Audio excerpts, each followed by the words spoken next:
Milo was a quiet young technician who worked on Sentinel Arc, one of the largest human-made research stations orbiting a distant planet called Nero 6. The station had hundreds of rooms, endless metal halls, and more secrets than most people knew. Milo didn't ask questions. He just did his job fixing wires, cleaning filters, checking power lines. He was used to being ignored. And honestly, he preferred it that way. But one day something strange happened. Milo was walking through Sector 4, heading back from a broken vent report, when he heard two guards talking near a closed door. "You ever look in there?" one of them asked. "Once," the other replied. "Biggest thing I've ever seen. Doesn't talk, just stares at you like you're an insect. I wouldn't go near her." Milo paused, just long enough to hear one word that changed everything. Deck 17. He knew Deck 17 was off limits to technicians. Red zone? No one talked about it. But now, his mind was full of questions. That night, Milo couldn't sleep. His room was small, barely enough for a bed and a shelf. He stared at the ceiling, thinking about what they said. Biggest thing I've ever seen. Doesn't talk her. Who was she? The next day he finished his tasks early, dead. Of going back to his room, he followed a back tunnel rarely used by staff. He'd mapped most of the lower decks in his mind. After a few turns and a long metal stairwell, he reached a locked door, marked, "Restricted Deck 17 Class Z." Containment. His heart beat faster. He looked around. No one was watching. Milo reached into his bag and pulled out his Tula, a small metal chip that could override old security locks. He had made it himself months ago, just for fun. He never thought he'd actually use it. He tapped the panel. The door clicked. Opened slowly. He stepped inside. The room was huge and dark, lit by pale blue lights on the ceiling. The air felt cold. Heavy at the far end, behind a transparent energy barrier, stood something. Someone. Milo froze. She was tall, Weiss's height, maybe more. Her skin was smooth and silver blue, marked with glowing lines like circuits. Her hair was long, dark, braided over one shoulder. She wore simple clothing, loose, white, almost like bandages. Her eyes, they were bright, but not with anger. With tiredness, sadness. She was sitting on the floor, arms resting on her knees, her head low. Thick cuffs held her wrists and ankles. A wide collar circled her neck, connected to the floor by a thin cable. Milo stepped closer, unsure if she would react. She didn't move. He whispered, "Hello." Her eyes opened wider, turning toward him. She didn't speak, just stared. Milo felt something strange in that stare. Not hate, not rage, just hunger. He looked around. No one else was there. A small control panel near the wall showed her vitals: low energy, weak pulse, decreased muscle strength. She was starving. Milo left quickly, his heart racing. He didn't know what he had just seen. Didn't even know who she was. But one thing was clear. She was being kept like an animal, and no one cared. That night, while the rest of the crew slept or played card games, Milo made a decision. He took an extra nutrition pack from the storage room, standard food used for emergency rations. It's not delicious, but enough to survive. He went back to Deck 17 this time. He brought a small scanner to check the cameras. Most were off. The guards must have forgotten to turn them back on after last week's system glitch. Lucky break. He entered the room slowly, holding the pack in both hands. She was still there, sitting in the same place. But when she saw him, she sat up straighter. Her eyes followed the food. Milo stepped closer to the energy barrier. "I brought this." "For you," he said quietly. There was a small delivery hatch near the bottom of the barrier, just large enough to slide something through. He placed the pack inside and pushed it forward. She hesitated. Then, carefully, she reached out with her chained hand and took the food. She didn't tear it open like an animal. She opened it slowly, smelling it first. Then she began to eat. Not fast, but with purpose. She was starving, yes, but also grateful. Milo watched in silence. After a few minutes, she looked up at him. Her lips moved slightly. No words came out. but she nodded. Milo smiled nervously. "You're welcome." He returned the next night. And the next. Every time, he brought something small, a piece of fruit, a music chip, a soft cloth. She always waited for him now, sitting up, alert, eyes filled with light. She began trying to speak. Her words were broken, mixed with sounds he didn't recognize, but her meaning was clear. She was asterisk, asterisk. Milo kept returning to Deck 17 each night.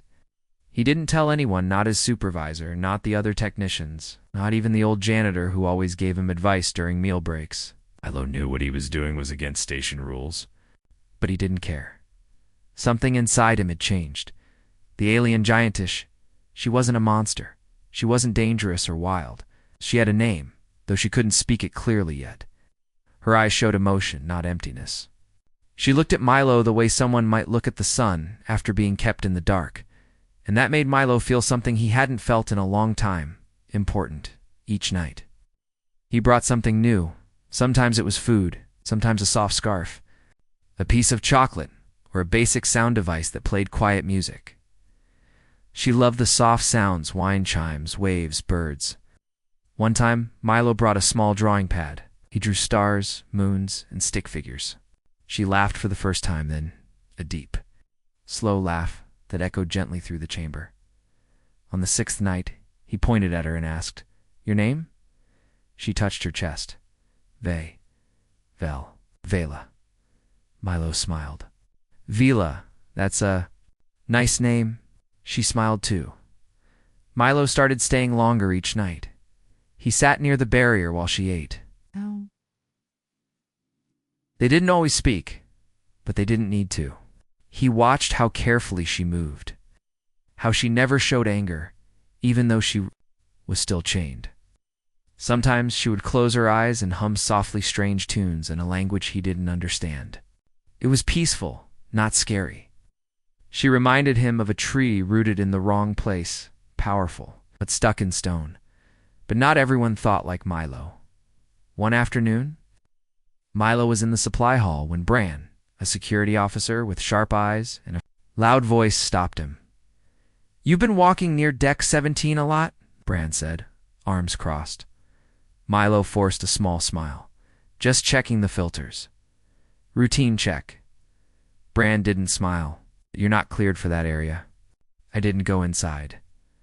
Bran leaned closer. "Stay away from that floor, boy.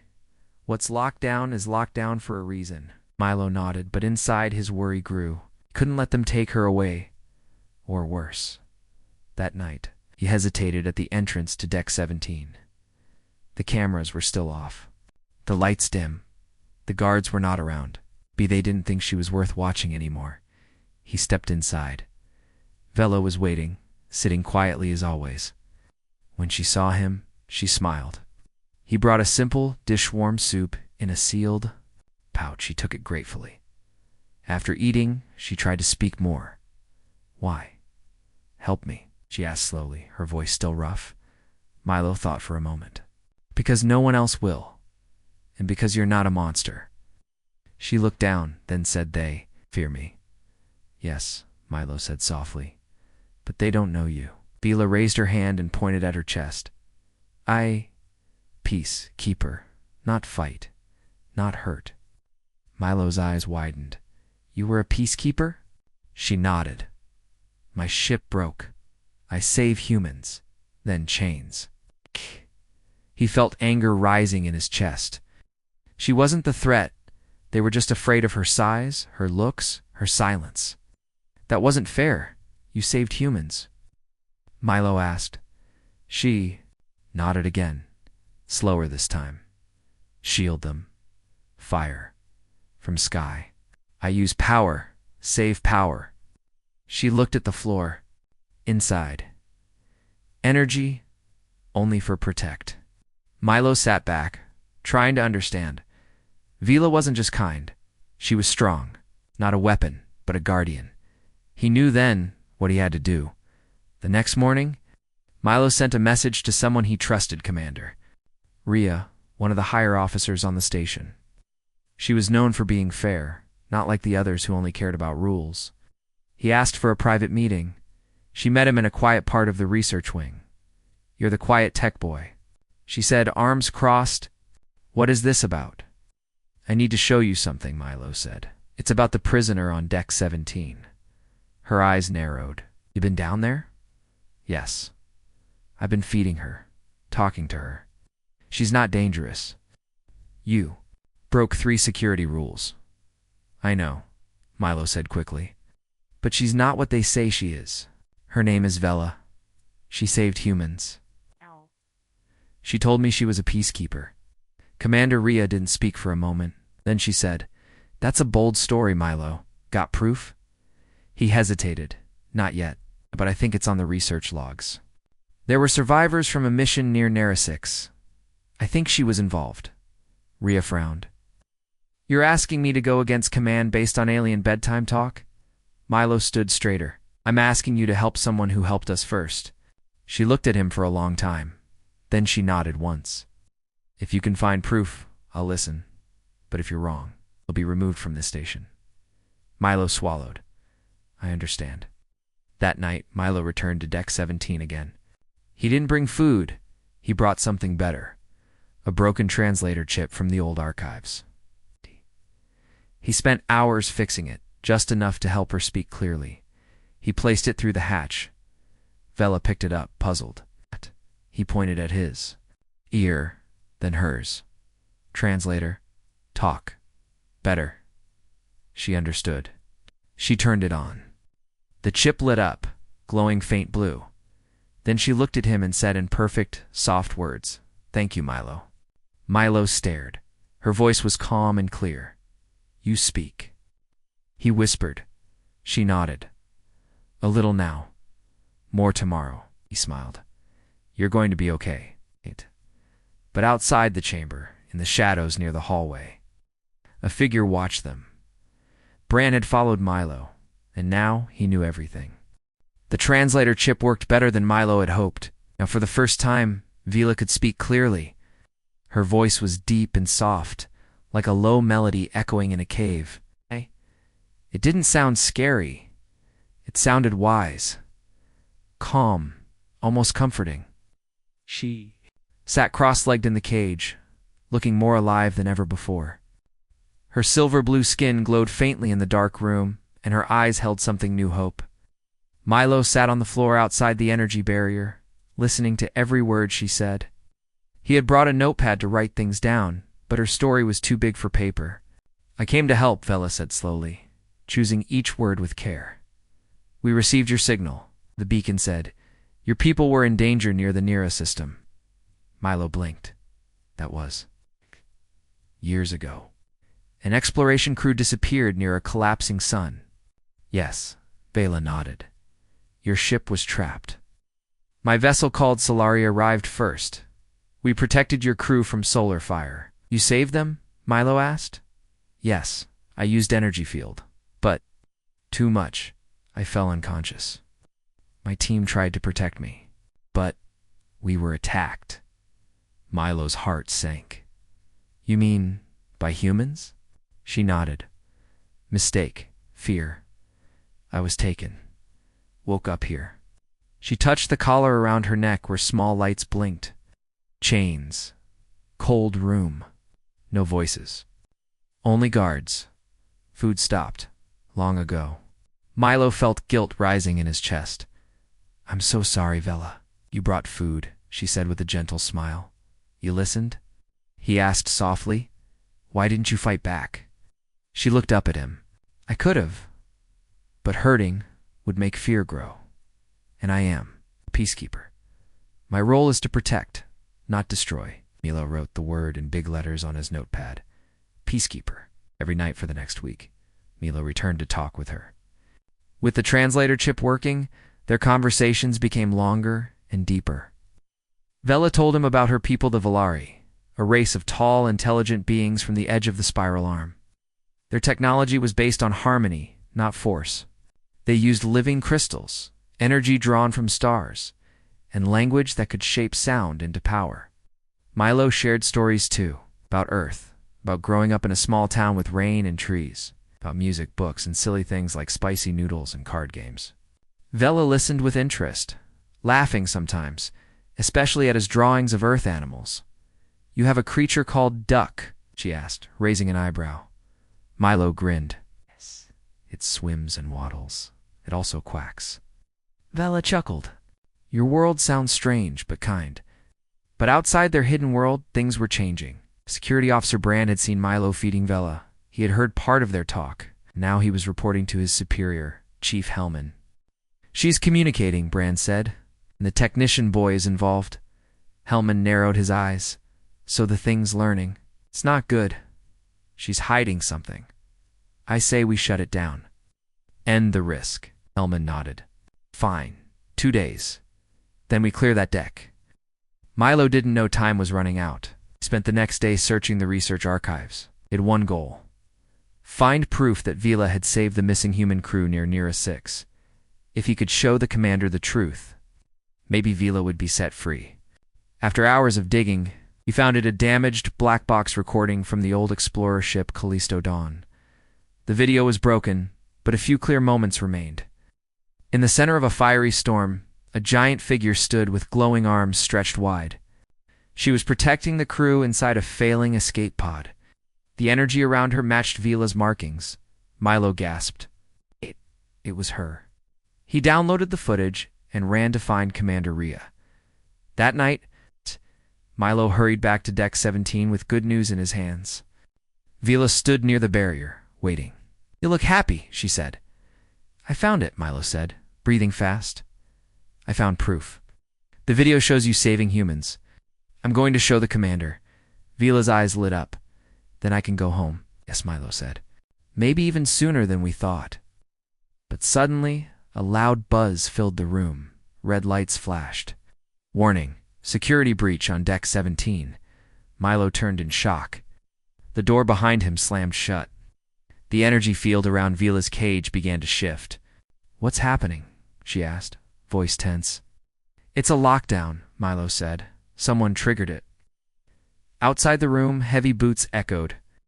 Brand's voice called, "Step away from the cage, technician. Its containment is being terminated." Milo stepped in front of the barrier. "She didn't do anything. She saved our people." "I don't care," Brand said coldly. "She's still a threat." "No," Milo shouted. "You don't understand." Inside the cage, Vela's body tensed. The collar on her neck glowed red. She gasped and fell to her knees. The chains tightened. "They're hurting her," Milo cried. Then something unexpected happened. Vela's eyes glowed with sudden light but not rage. Strength. She looked up and said clearly, "Do not be afraid." The collar sparked. Her cuffs cracked open, and the energy barrier began to bend inward. Not from weapons, but from Vela's control. She raised one hand. The glow around her body spread, and the lights in the room flickered. Outside, Brand cursed. "She's breaking out. Take her down." But the door didn't open. Vela stepped forward. Ask ChatGPT. Vela stood tall now, her chains broken, her energy glowing softly around her body, like a living shield. But her face wasn't angry. It was calm, focused. She looked down at Milo, who stood frozen near the shattered barrier. "Are you okay?" Milo asked, his voice shaking.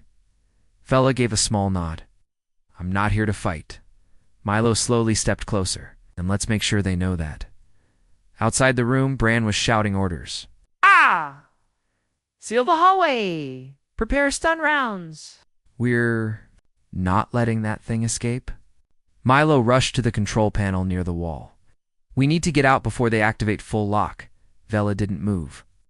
"I won't hurt anyone," I know, Milo said, "but they don't." He pressed a few keys, trying to override. The security. The system blinked. Manual override locked. Command clearance required. Milo bit his lip. I can't open this from here." Vela stepped toward the door. "Let me try." She raised her hand slowly. A low hum filled the room. The metal around the doorway vibrated. Then the bolts unlocked with a heavy click. The door opened. No one stood directly outside Bran, and the others were further down the hall, setting up a defense. Vela looked at Milo. "Where do we go?" "To Commander Rhea," he said. "She's the only one who might listen." Vila nodded. Lead, I follow. Milo and Vila moved through the empty hallway. The station lights flickered again. Somewhere an alarm was still going off, but no guards were near. For a moment the path was clear, but when they reached the central corridor, they heard footsteps fast, coming closer. Milo turned and saw a squad of 3 guards rushing toward them. All of them carried stun rifles. There she is, one shouted. Down. Milo stepped in front of Vila, arms raised. Wait, stop. They didn't stop. One of them fired a warning shot near Milo's feet. Then Vela acted. She raised her hand. A blue wave of energy flowed out, not sharp, not violent. Felt like soft wind. The guards froze in place, blinking. One of them dropped his weapon.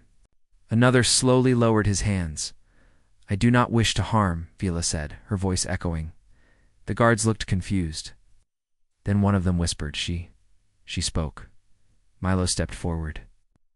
She saved a human crew. I have proof. Let us pass. After a long pause, one of the guards nodded slowly. Before they changed their mind. Vila and Milo ran down the hall and took the lift to the command level. The station trembled slightly, another system glitch. The energy storm near the planet had been causing trouble for days now. Milo remembered hearing the engineers talking about how the power grid might fail if another surge hit the orbit. But right now, all he could think about was getting to Commander Rhea. When they reached her office, 2 officers blocked the door. We need to see the commander, Milo said, holding up the data pad. It's about Vela. She's escaped, one officer said sharply. And you're helping her. She didn't escape, Milo said. We released her because she saved humans. She just saved your guards without even fighting back. The door opened behind them. Commander Rhea stood there, her face unreadable. Let them in, she said, inside her office. Milo explained everything, how he had been feeding Vela in secret, how she had slowly learned to speak, and how she told him the truth about her past. Then he showed the video from the Callisto Dawn, where Vela could be seen protecting the crew during the solar storm. Commander Rhea watched in silence. When it ended, she looked at Vela. Why didn't you speak before? I tried, Vela said calmly. But you did not hear. Rhea nodded slowly. The collar. It blocked her translator. Milo added. She was never dangerous, just misunderstood. Rhea sat back in her chair, deep in thought. Then she said, I believe you. Milo let out a breath of relief. But believing isn't enough, she added. We need more than a video. The crew will panic if we just say she's friendly now. We need to show them. Then let her help, Milo said quickly. Use her skills. Give her a chance to prove it. Rhea looked at Vela. What can you do? I can stabilize energy and calm systems. I can protect. The commander nodded. Then let's start there. The storm is building. If the station fails, we all die. If she helps us stop, then no one can call her a threat again. Minutes later, an emergency call echoed through the station. Energy spike near the core cooling systems failing. Deck 2 in critical danger. Commander Rhea stood. That's it. That's where we'll go. Vela nodded. I will help. Together, they raced to the engineering deck. The halls were hot, humming with rising pressure. Sparks flew from the walls. The main reactor's control rods were glowing. Technicians were panicking. Senior engineer shouted, We need 10 minutes to stabilize, but we don't have 10. Then Vila stepped forward. The staff backed away, unsure. Vila raised both arms. Her markings began to glow. Energy gathered at her palms, not like fire, but like the calm light of a sunrise. She placed her hands on the failing wall. Soft hum spread across the room. The temperature dropped. The systems stopped shaking. One by one, the alerts turned green. It was quiet again. The engineer stared. What did she just do? Milo smiled. She just saved all of us. Later on the main deck, the news spread fast. She stopped the meltdown. She didn't attack anyone. She spoke like one of us. People began to gather, not with fear but with curiosity. Some even nodded at Vela. A few smiled. Milo stood beside her, proud. For the first time, Vela wasn't just a prisoner. She was a guest. She turned to him and said softly, "You gave me voice. Now I will stand with you." He nodded. "This is just the beginning." The next morning, on Sentinel Arc, the mood across the station had changed. People were talking not about fear, but about Vela. The alien giantess who once sat in silence behind a cage was now the one who had saved their lives. News of how she cooled the failing reactor spread through every hall and mess room. Some crew members were still unsure, still cautious, but many had started to see her in a new light. And Vela, she stood quietly near Milo, her glowing marks now soft and warm. She didn't speak much, but when she did, the words were calm and thoughtful. Milo noticed how people looked at her differently now. There were no more weapons pointed at her, no shouting. Some even nodded in respect when they passed by. Still, not everyone was happy. Deep in the security wing, Chief Hillman was pacing back and forth in front of a large screen showing Vela's image. "She's still an alien," he said sharply. "I don't care what tricks she pulls. She's powerful. And power like that doesn't belong on a human station." Brand stood beside him, arms crossed. "The crew's beginning to like her. Some even think she's part of the team now." Min scowled. "This is a threat to order. If she decides to turn on us, we wouldn't stand a chance. We need to remove her before that happens. Commander Rhea will block it," Brand said. "And she believes the alien." Hellman leaned closer. "Then we do it without her. Quietly. No alarms. No noise. Just a containment sweep. And then we send her off the station or worse, if needed." Brand hesitated, but then nodded. "Understood." Back in the tech bay, Milo sat with Vela and Commander Rhea. He was showing Vela more things from Earth pictures of forests, oceans, children playing in snow. Vela smiled gently. "Your world is full of beauty." Milo nodded. "So is yours, I'm sure." "It was," she said softly, "before the war reached us." Rhea looked up. "You said you were a peacekeeper. Did your people lose many during that time?" Vela nodded. "We lost more than lives. We lost trust. That is harder to rebuild." Rhea sighed. "And now you are here, facing the same thing." Vela looked at her directly. "I do not wish to bring war, only peace." Milo added, "We can prove that." He already did. Once.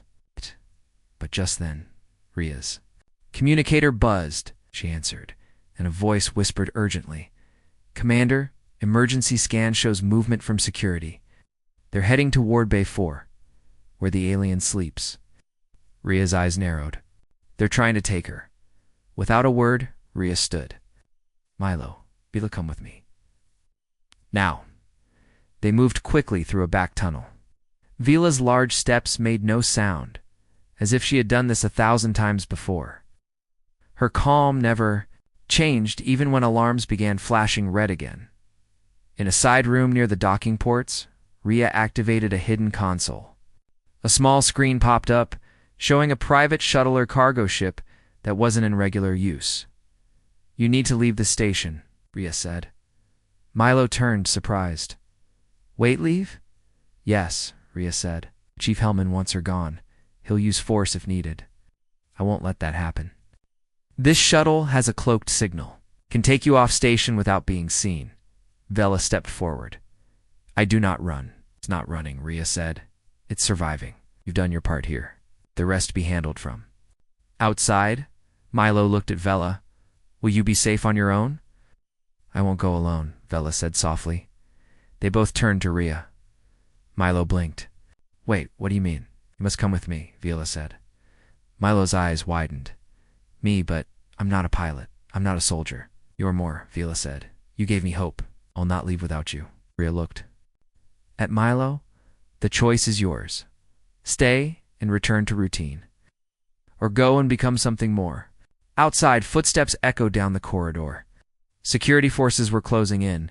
Milo took a deep breath. He looked at his hands, small, trembling human hands. Then he looked at Villatal.com, full of strength and kindness. He nodded. "Go." They moved fast. The ship was ready, but space-worthy. Milo jumped into the pilot's seat. Vila sat in the cargo bay, her large frame barely fitting. Rhea helped them load supplies, and before leaving handed Milo a small data chip. "This has everything," she said. "Proof of Vila's actions, scans, crew reports, the reactor logs. If anyone asks, you show them this." Milo nodded. "You, Commander." Rhea gave Vila one last look. "You protect him, and yourself." "I will," Vila said. The doors closed. Engines emmed. As the shuttle lifted off silently into space, hidden from scanners, Milo looked through the window one last time. The Sentinel Ark looked smaller now, just a shape in the stars. Inside the ship, Milo turned to Vela. "Where do we go now?" Vela thought for a moment. "There is a station, far from here, a place where species live together in peace. No cages, no fear." "Do they know humans?" She smiled. "Not yet, but they will." Milo leaned back in his seat. "I never thought I'd be doing something like this." "You chose kindness when others chose silence," Vela said. "That is the start of something big." He looked ahead at the star map. They had no exact plan, no clear destination, but for the first time in his life, Milo felt something strong inside him: purpose. The space shuttle drifted silently through the blackness beyond Sentinel Ark, hidden from scanners by its cloaking system. Inside, Milo and Vila shared a quiet moment. The stars outside were bright, but inside the small cabin, the weight of what had happened pressed on them. Milo looked over at Vela. "We escaped. But what now? Where do we go?" Vela's eyes gleamed softly. "To the station I told you about, the one where many species live in peace. It is called Harmony Station." Milo nodded. "Sounds like a good place. Maybe we'll find friends there." She smiled. "Yes, friends are important." Back on Sentinel Ark, things were far from peaceful. Chief Hellman was furious. His plan to quietly remove Vila had failed spectacularly. The news that she had been freed and had even saved the reactor had spread like wildfire. Many crew members now questioned the station's leadership. Rhea faced growing pressure. The security teams were divided, with some officers supporting Hellman's hard line and others agreeing with her suddenly. An emergency broadcast interrupted all communications attention. "Crew of Sentinel Ark," a calm but firm voice announced. "This is Commander Rhea. Due to the recent security breaches and the energy storm near Nera 6, I am placing the station under full lockdown to ensure safety." But the message wasn't enough to stop the unrest. Several technicians and officers gathered in the main hall. They talked quietly, but urgently. "We can't let Hellman run this station with fear," one engineer said. "We need to support Vela," said another. "She saved us. We owe her that much." The crowd grew larger. At the heart of the station, Milo's small hidden camera flickered to life. The crew was beginning to revolt, not with weapons, but with voices and ideas.